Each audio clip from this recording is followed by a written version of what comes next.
वृश्चिक राशि वाले बंधु, स्वागत है आप सभी का, हृदय से अभिनंदन है आपके अपने चैनल वैदिक मंथन भिंड यूट्यूब चैनल में। तो वृश्चिक राशि वालों, जरा ध्यान से सुनिए। आपके आसपास एक ऐसा इंसान है जो आपके पीछे पड़ा हुआ है, आपको बर्बाद करना चाहता है, आपको मिट्टी में मिलाना चाहता है। यह एक इंसान आपके जीवन की सबसे बड़ी रुकावट है, आपके जीवन की सबसे बड़ी समस्या है। इस एक इंसान से पीछा छुड़ाना आपके लिए बेहद आवश्यक है। अब वह इंसान कौन है, क्यों आपके पीछे पड़ा रहता है, क्यों आपको नीचे गिराने के लिए, आपको परेशान करने के लिए, आपको विचलित करने के लिए हर एक हथकंडा अपनाता है, इसके विषय में सब कुछ आपको विस्तार से बताएंगे। और बंधुओं, ध्यान से समझिए कि आने वाला समय और काल परिवर्तन का समय है। आपके जीवन में आपके ग्रह गोचर कुछ इस प्रकार के होने जा रहे हैं जो आपको बड़े लाभ दे सकते हैं। फिर चाहे बात करें सूर्य की, बुध की, शुक्र की, मंगल की, ये सारे गोचर घटित होने जा रहे हैं। लगभग 17 तारीख तक सारे ग्रहों के गोचर ऐसे हो जाएंगे जो आपको विशेष फलित होंगे।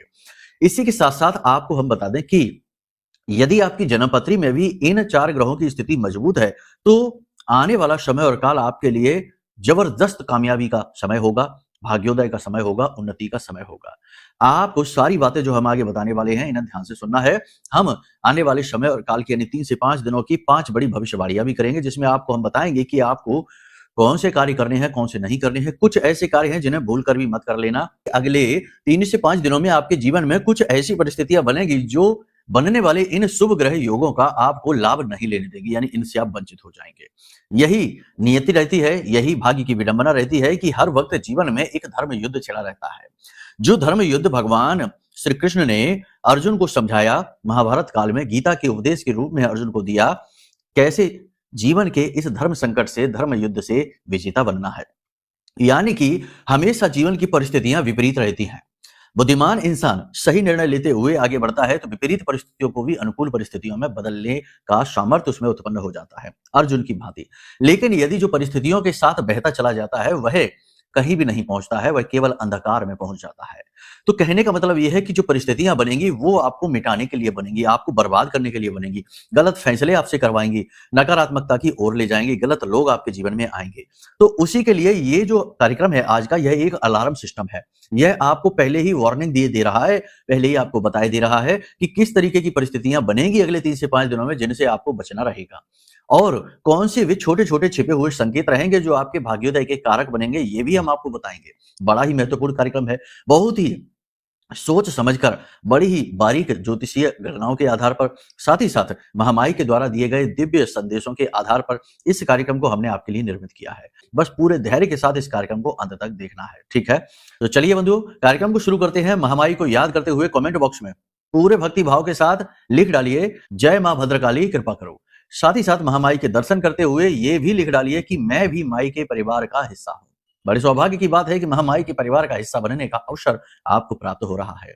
तो चलिए बंधुओं, यहां तक सारी बात आपने समझी है। अब अपने मूल विषय को शुरू करते हैं। बात करते हैं भविष्यवाणियों की, फिर बताएंगे उस इंसान के बारे में जिससे आपको बचकर रहना है। क्योंकि ग्रहों का, जब बड़ी ग्रहों का परिवर्तन होता है तो सही समय होता है तंत्र मंत्र का भी। जो लोग करते हैं वो अच्छी तरह से जानते हैं कि यही सही समय है जबकि ये कार्य करेगा, तो कर देते हैं चुपचाप और आपका विकास रुक जाता है। आपके जीवन में व्याधियां, परेशानियां आने लगती हैं और आपका जीवन जो है वो नरकीय होने लगता है। तो ऐसे लोगों से बचना चाहिए, तो वही हम आपको बताएंगे। और इसी के साथ साथ महा उपाय जो आपको अभी से प्रारंभ कर देना है, ठीक है? 3 श्रेणियों में यह उपाय रहेगा, ध्यान से सुन लेना, उद्धार हो जाएगा। तो चलिए बंधुओं, शुरू करते हैं। बात करते हैं भविष्यवाणियों की। भविष्यवाणियों को प्रारंभ करने से पहले 3 बड़ी चेतावनियां हैं, ध्यान से सुन लो। जय माई की। बंधुओं, ज्योतिष और तंत्र विद्या के क्षेत्र में आचार्य अमित एक जाना माना नाम है। पूज्य गुरुदेव के साधनाओं और ज्योतिष विद्या के अनुभव बेहद दिव्य है। जी हाँ, पूज्य गुरुदेव ने जिसकी भी कुंडली का विश्लेषण किया और कुंडली के अनुसार उसे सटीक उपाय व महामाई माँ बगलामुखी की विशेष कृपा दी, उसके जीवन में सकारात्मक बदलाव तो आए ही है। फिर चाहे समस्या कितनी ही कठिन क्यों ना हो, समाधान तो अवश्य हुआ है। अब ऐसे में यदि आप भी अपने जीवन की किसी बड़ी समस्या से जूझ रहे हैं, जैसे कि कर्जा बढ़ता ही जा रहा है, काम धंधा और व्यापार सब रुक चुका है, रिश्ते नातों में तनाव हद से ज्यादा बढ़ गया है, पूरा जीवन ही नकारात्मकताओं से भर गया है, तो ऐसे में यही सही समय है जब आप श्रेष्ठ गुरु से मार्गदर्शन प्राप्त करें और जीवन के अंधकार को समाप्त कर दिव्य प्रकाश की ओर कदम बढ़ाएं। वीडियो में दिए गए नंबरों पर तुरंत संपर्क करिए और अपनी कुंडली का विश्लेषण व समाधान पूज्य गुरुदेव के द्वारा करवा लीजिए। देर ना करें, आपके देवी देवताओं के आशीर्वाद से ये मौका खुद चलकर आपके पास आया है, इसे गंवाना नहीं है।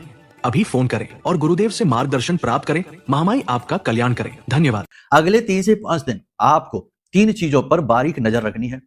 कौन सी है वो 3 चीजें, ध्यान से सुनो। पहली चीज है अपने इमोशंस। अपनी भावनाओं पर। कहीं ऐसा ना हो कि आप भावुक होकर कोई ऐसा निर्णय ले लें जिसके लिए बाद में पछताना पड़े। अब कैसे वो निर्णय लेंगे? अपने हिस्से की चीज किसी और को दे दी, भावुक होकर, भावनाओं में बहकर। अपने जीवन की खुशियां, अपना धन, अपनी समृद्धि किसी और को दे दी उसकी मदद करने के लिए, या फिर किसी और को खुश करने के लिए जरूरत से ज्यादा खर्च कर दिया, जरूरत से ज्यादा उसके लिए बिच गए और सब कुछ अपना दे दिया कि भाई वो खुश हो जाए। ऐसे कोई खुश नहीं होता।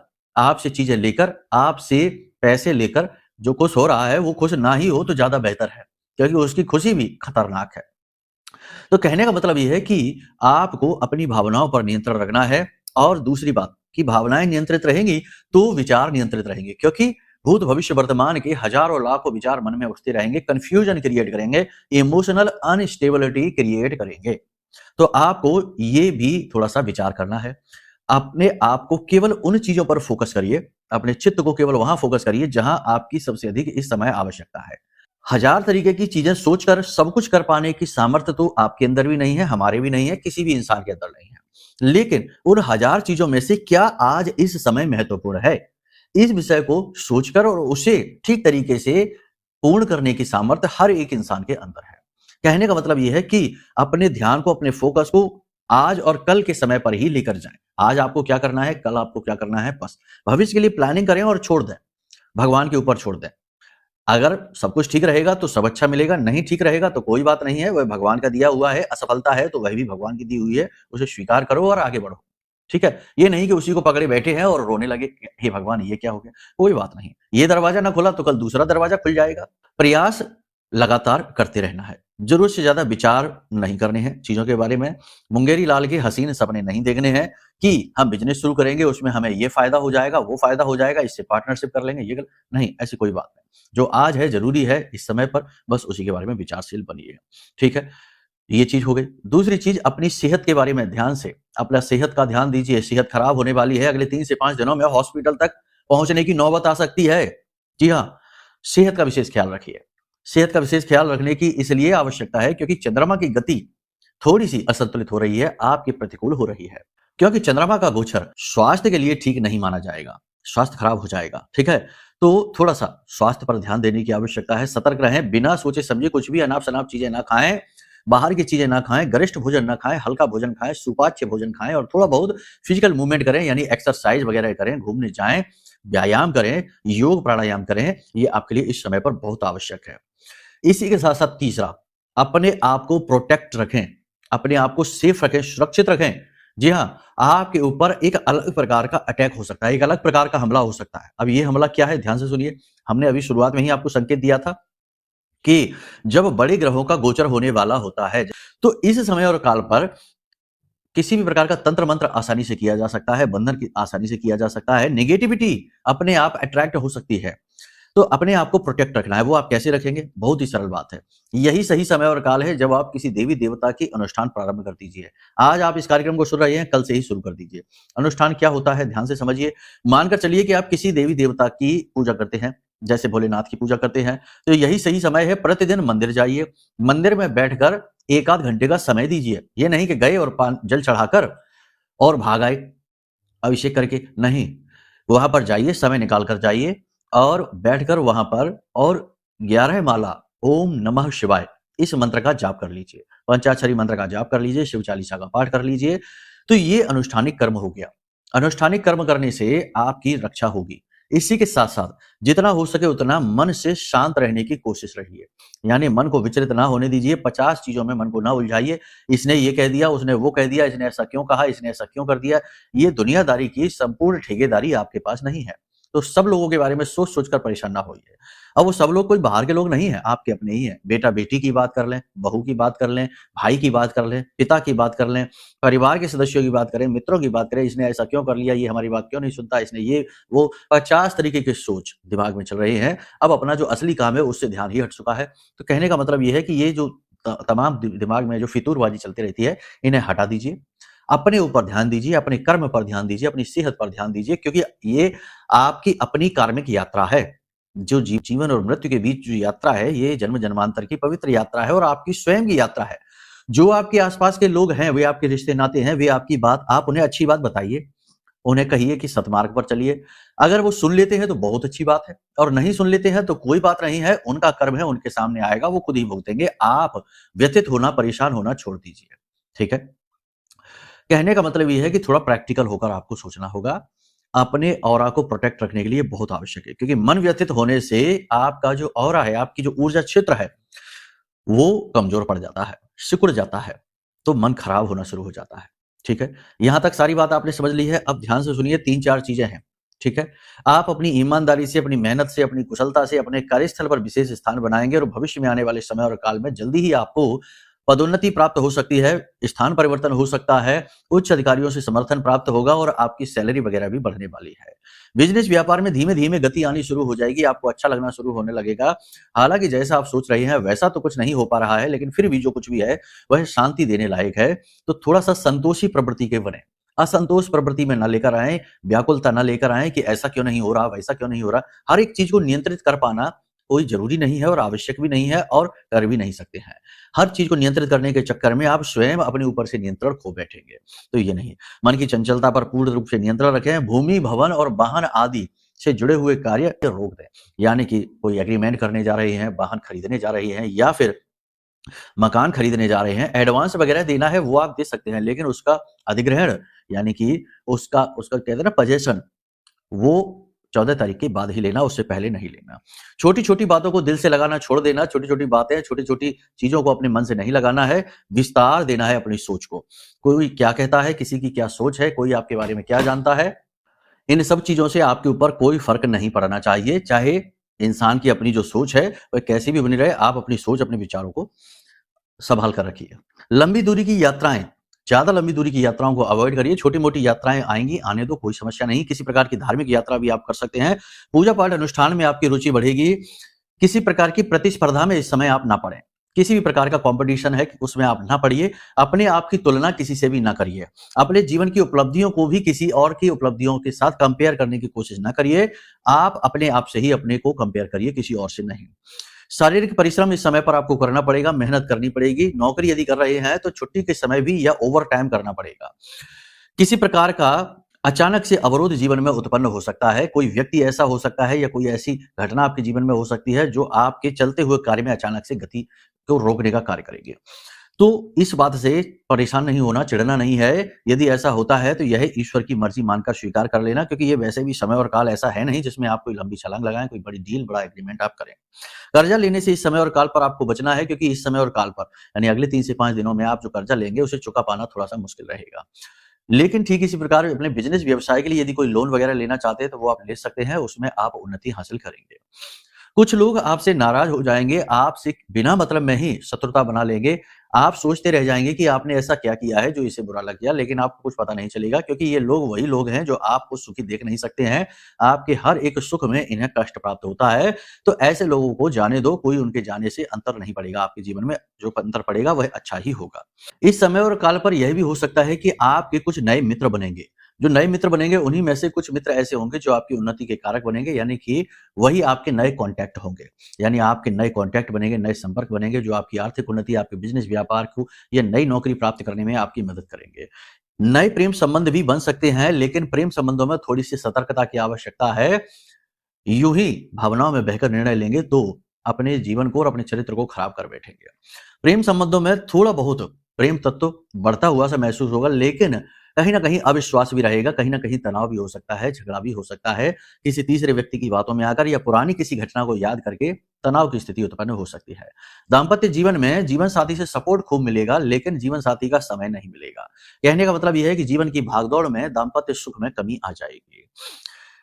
विद्यार्थियों की बात करें तो विद्यार्थियों का मन पढ़ाई में नहीं लगेगा, छोटे विद्यार्थियों की शिकायतें आएँगी, माता-पिता से उन्हें डाँट पड़ सकती है। इसी प्रकार बड़े विद्यार्थियों की बात करें तो भविष्य को लेकर चिंतित दिखाई देंगे, मेहनत खूब करेंगे, लेकिन कोई भी रिजल्ट ना मिलता दिखाई देने से थोड़े-से दुखी रहेंगे। बड़े विद्यार्थियों को पैसा अचानक से लेना पड़ सकता है, कर्जा लेना पड़ सकता है, किसी प्रकार का झगड़ा या तनाव अपने मित्रों के साथ हो सकता है, प्रेम संबंध टूट सकते हैं, तो थोड़ा-सा तनाव की स्थिति इनके लिए रहने वाली है। अपनी कीमती चीज़ों को, अपने डॉक्यूमेंट को, अपने आभूषणों को, अपने मोबाइल, अपनी चीज़ें जो कीमती हैं, उनको थोड़ा सँभाल कर रखने की आवश्यकता है। दिखावेबाज़ी में इस समय और काल पर बिल्कुल भी ना पड़े। जो भी कुछ आपने लिया है, जो भी आपके जीवन की उपलब्धियाँ हैं, जो भी आपने हासिल किया है, उसे लोगों को ज़्यादा दिखाएँ ना। ज्यादा बड़ी बड़ी बातें ना करें, ज्यादा जोश में आकर लोगों के सामने ना बोलें। याद रखना कि जिनको आप बता रहे हैं उन्हें आप अपना हमदर्द भले समझे, लेकिन वो असल में आपकी हमदर्द नहीं है, वो सिर्फ जासूस है। वो केवल ये आकलन कर रहे हैं कि आपके जीवन में चल क्या रहा है और उसी के आधार पर वे आपके साथ कैसा बर्ताव करेंगे, उन्हें क्या करना है, अपनी रणनीति सेट करेंगे और फिर सही समय आने पर आपके खिलाफ उसे प्रयोग करेंगे। तो कहने का मतलब ये है कि जो आपके मित्र आपको दिखाई देते हैं, उन्हीं में आपके शत्रु भी छिपे हुए हैं। तो हर एक के सामने अपने दिल को खोल कर रख देना, अपनी जज़्बातों को खोलना, ज़्यादा ओपन हो जाना ठीक नहीं है। ठीक है? यहाँ तक सारी बात आपने समझ ली है, तो अब मूल तौर पर बात करें, 3 मुख्य भविष्यवाणियाँ रही हैं। पहली ये रही है कि नए कॉन्टैक्ट बनेंगे, उन्हें बनने दीजिए और अच्छी तरीके से उनका प्रयोग करिए, भविष्य में वो आपकी उन्नति के कारक बनेंगे। दूसरा ये कि अपने स्वास्थ्य सेहत का विशेष ख्याल रखिए, स्वास्थ्य खराब हो सकता है। शरीर के किसी विशेष भाग में लगातार दर्द रह सकता है, छाती में किसी प्रकार का इन्फेक्शन, गले में इन्फेक्शन हो सकता है और श्वास और दमे से जुड़े रोग ज़्यादा बढ़ेंगे, पुरानी कोई एलर्जी बढ़ेगी। स्वास्थ्य के प्रति लापरवाही महँगी पड़ने वाली है। तीसरा ये कि अपने पैसे का सदुपयोग करिए, भावनाओं में आकर पैसे को नहीं बहाना है। ये चीज़ें आपने समझ ली। जो भी भविष्यवाणियाँ हमने यहाँ पर की हैं, वो आपके गोचर के आधार पर है। लेकिन हो सकता है कि इस समय आपके जीवन में कोई अलग ही टाइप की परेशानी चल रही हो। जैसे कोई रोग है जो पीछा ही नहीं छोड़ रहा है, प्रमोशन हो ही नहीं रहा है, नौकरी में एक तरीके का जड़त्व आ गया है, सब कुछ करने के बाद भी आपको वो स्थान, वो पद प्राप्त नहीं हो पा रहा, वो सम्मान नहीं मिल पा रहा, जिसके आप अधिकारी हैं। बिज़नेस में भी यही हालत है कि सब कुछ करने के बाद भी ज़ीरो ग्रोथ है, सब कुछ ज्यों का त्यों है, उल्टा बिज़नेस डूबता ही जा रहा है। या कर्जा बढ़ गया है या घर में बीमारी। कारण कई हो सकते हैं, परेशानियाँ अलग-अलग प्रकार की हो सकती है, लेकिन उनका स्रोत कहीं न कहीं आपकी जन्म पत्री में छिपा हुआ है। आपका ही पिछले जन्म का कोई कर्म कुंडली में पाप ग्रह योग बनकर बैठा है। अब इस कर्म को आप लगातार भुगतते रहिए और जीवन इसी कष्ट में गुजार दीजिए। एक ये तरीका, दूसरा तरीका ये है कि अपनी कुंडली का आकलन कराइए और कुंडली आकलन में जो बताया जाए पाप ग्रह योग, उस योग का सटीक उपाय जो हम आपको बताएँगे वो आप कर लीजिए, आपको तुरंत छुटकारा प्राप्त हो जाएगा और बड़ी जल्दी ही जीवन में परिवर्तन आ जाएँगे। क्योंकि क्रिया के खिलाफ प्रतिक्रिया होती ही है, यही संसार का नियम है, ब्रह्मांड का नियम है। लेकिन यदि क्रिया के खिलाफ प्रतिक्रिया नहीं हो पा रही है, तो इसका मतलब ये है कि कहीं न कहीं अवरोध है, कोई बाधा है। उसी बाधा को जानने का काम कुंडली विश्लेषण में किया जाता है। तो ये आप करवा सकते हैं, कुंडली आकलन करवाना एक श्रेष्ठ निर्णय है। इसी प्रकार समय-समय पर नकारात्मकताएँ जीवन में आती रहती हैं, कुंडली के पाप ग्रह योग ही जीवन में इतनी नेगेटिविटी अट्रैक्ट कर लेते हैं कि फिर कुंडली के उपाय भी उस हिसाब से लाभ नहीं दे पाते हैं। तो इन नकारात्मकताओं से मुक्ति प्राप्त करने के लिए, तंत्र मंत्र टोना टोटका से मुक्ति प्राप्त करने के लिए और हमेशा के लिए जीवन में महामाई की कृपा, उनका विशेष सुरक्षा कवच प्राप्त करने के लिए यह महारक्षा कवच है जो हमने आपके लिए निर्मित किया है। इस महारक्षा कवच को आप ऑर्डर कर लीजिए, यह आपका भाग्य खोलने का कार्य करेगा, आपके जीवन में देवी की विशेष कृपा लाने का कार्य करेगा। बड़े ही अद्भुत चमत्कार इस महारक्षा कवच के हैं। आप समझिए कि हमारी बात हो रही थी अभी परसों-नरसों ही, एक श्रीमान है, राजस्थान के हैं, वो हलवाई का काम करते हैं और उनका काम डूबता चला जा रहा था। यकीन मानिए कि उनका कॉल आया और उन्होंने कहा कि गुरुजी आपका रक्षा कवच हमने जैसे ही ऑर्डर किया है, सिर्फ घर तक पहुँचा भी नहीं है, ऑर्डर ही किया है, वैसे ही हमारे पास में 3-4 नए काम आ गए। इतना प्रताप है इस महारक्षा कवच का। लेकिन सब कुछ भाव से होता है। भाव यदि प्रबल है तो चीजें बहुत जल्दी काम करती हैं और भाव प्रबल नहीं है तो फिर कुछ भी काम नहीं करेगा, केवल शंकाएं ही शंकाएं होंगी जीवन में, केवल और केवल नकारात्मकता होगी और बस यही पूछते रह जाएंगे कि आखिर हमारे ही साथ ऐसा क्यों होता है, हमारे साथ ही ऐसा क्यों होता है। बस यही एक प्रश्न होगा। तो बस पूछते रहिए प्रश्न या फिर जीवन में आगे बढ़िए, गुरु का साथ पकड़िए, महत्वपूर्ण निर्णय लीजिए और उन्नति आपका मार्ग दिख रही है, उस मार्ग पर पहुंच जाइए। लेकिन वहां समर्पण करना पड़ेगा। अर्जुन यदि बनना है तो अर्जुन के गुण भी स्वीकार करने होंगे। समर्पण सबसे बड़ा गुण था अर्जुन का। हनुमान जी के पास भी जो बल बुद्धि विद्या आई, वह भी सूर्य देवता की कृपा से आई, क्योंकि सूर्य देव उनके गुरु हैं। लेकिन सूर्य देवता के सामने भी हनुमान जी ने पूर्ण समर्पण दिखाया। प्रभु श्री राम के भी लाडले प्रिय बने, तो प्रभु श्री राम के सामने भी पूर्ण समर्पण दिखाया। अब वहां पर भी ये कुतर्क करने लगते कि हम आपकी बात क्यों माने, हम आपसे क्या लेना देना, आप कौन होते हैं हमें बताने वाले। तो वहां पर भी ये कुतर्क करते तो हनुमान जी कभी हनुमान जी ना बनते, एक साधारण वानर बन के रह जाते। हर व्यक्ति की यही कहानी है इस संसार में। तो समर्पण भाव यदि मन में है तो जुड़ना, समर्पण भाव नहीं है तो जुड़ने की कोई आवश्यकता नहीं है। ना तो हमारी भविष्यवाणियां कार्य करेंगी, ना उपाय कार्य करेंगे और ना ही यह महारक्षा कवच आपके ऊपर कोई कार्य करेगा। ठीक है, फिर तो भगवान ही मालिक है आपका। कहने का मतलब यह है कि सारी चीजें जो है ना वो एक दूसरे से जुड़ी हुई है। आप हमसे जुड़ने का भाव लेकर आएंगे तो हम आपको कुछ दे पाएंगे।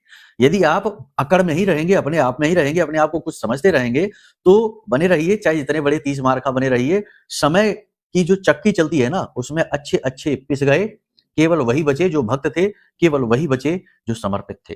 ठीक है, बाकी इतिहास है, उठाकर देख लीजिए, हजारों कहानियां शास्त्रों में लिखी हैं, हजारों कहानियां इतिहास की किताबों में लिखी हैं। खैर, ये सारी चीजें आपने समझ ली यहाँ पर। अब बात करते हैं उपाय की। इस समय और काल पर सर्वश्रेष्ठ उपाय 2 आपको हम दिए देते हैं, कर लीजिए। सबसे बड़ा कार्य है, अपने घर में 3 दिए जलाना शुरू करिए इस समय पर। एक दिया आप शाम के समय, यानी कि गोधूली अवस्था में, जब दिन और रात्रि मिल रही होती है, उस समय पर एक दिया अपने घर की चौखट पर जलाइए। चौखट पे बाईं ओर जलाना है, गाय के घी का दीपक जलाना है। दूसरा दिया आपको घर की पश्चिमी दीवार पर, यानी आपके घर की जो पश्चिमी दिशा है, ठीक पश्चिम में जाकर, चाहे वहां कोना हो, चाहे स्टोर रूम हो, चाहे वहां कुछ भी हो, उस कोने में जाकर आपको एक दिया जलाना है, जिसका मुख पश्चिम दिशा की ओर ही होगा और वो सरसों के तेल से जलेगा। ठीक है। और एक दिया आपको जलाना है घर की दक्षिणी दीवार के पास, यानी दक्षिण दिशा में, और इसका मुख भी दक्षिण दिशा की ओर ही होगा। इस दिए को आप चाहे तो सरसों के तेल से जलाइए, चाहे गाय के घी से जलाइए, कोई फर्क नहीं पड़ता है। ये 3 दिए अपने घर में आज इसी समय से जलाना शुरू कर दीजिए, शाम के समय से। एक और महत्वपूर्ण बात कि अगर हो सके तो दोपहर को ठीक 12 बजे जाकर पीपल के वृक्ष में थोड़ा सा जल काले तिल मिलाकर, गुड़ मिलाकर अर्पित कर दीजिए। काम हो जाएगा आपका। पितृ देवता आपके तृप्त हो जाएंगे, कुल देवी की आपको कृपा प्राप्त हो जाएगी और आपके आराध्य देव तो आपसे प्रसन्न हो ही जाएंगे। और विशेष कार्य हमने आपको बता ही दिया है कि कोई अनुष्ठानिक कर्म प्रारंभ कर दीजिए। हनुमान जी की यदि पूजा करते हैं तो 7 हनुमान चालीसा का संकल्प ले लीजिए अगले 7 दिनों के लिए। ठीक है। दिन का इंतजार न करिए कि अरे मंगलवार को करेंगे, शनिवार को करेंगे, नहीं, दिन का, हर दिन हनुमान जी का दिन है, हर दिन भोले बाबा का दिन है, हर दिन हर देवी देवता का है। ठीक है। तो आज आपने कार्यक्रम देखा, कल से ही इस क्रिया को चालू कर दीजिए, संकल्प लीजिए और काम शुरू कर दीजिए और आपका उद्धार हो जाएगा 101%। ठीक है। बस बाकी आगे का कोई मार्गदर्शन यदि चाहिए तो हम आपके लिए तैयार बैठे हैं। हम तो बैठे ही हैं आपके लिए। महामाई ने नियुक्त किया है यहाँ पर आपकी सेवा के लिए। तो कहने का मतलब यह है कि यदि मन में कोई विचार उत्पन्न हो, कोई अन्य मार्गदर्शन चाहिए, सहायता चाहिए, कुंडली विश्लेषण कराना है, महारक्षा कवच चाहिए या महाअनुष्ठान में भाग लेना है, सब कुछ आप पूछिए। नंबर वीडियो में है, धाम के ही नंबर है। आपका सब मार्गदर्शन हम करेंगे और हमें अच्छा भी लगेगा आपसे जुड़कर। ठीक है। तो चलिए पूरे प्रेम के साथ बोलिए, जय माई की, जय मां बगलामुखी। हमारे प्रिय और परम पूज्य आचार्य जी ने अपनी साधनाओं के अनुभवों पर आधारित शक्तिशाली उपाय और क्रियाओं के माध्यम से हजारों लोगों के जीवन को पूरी तरह से बदला है। आचार्य जी के द्वारा बताया गया हर एक उपाय इतना सटीक और कारगर होता है कि जो भी इसे पूरे भाव के साथ कर लेता है, उसे साक्षात महामाई की कृपा और आशीर्वाद प्राप्त हो जाती है। इसलिए निसंकोच इन उपायों को पूरे भाव के साथ करिए, आपका कल्याण होगा। जय माई की।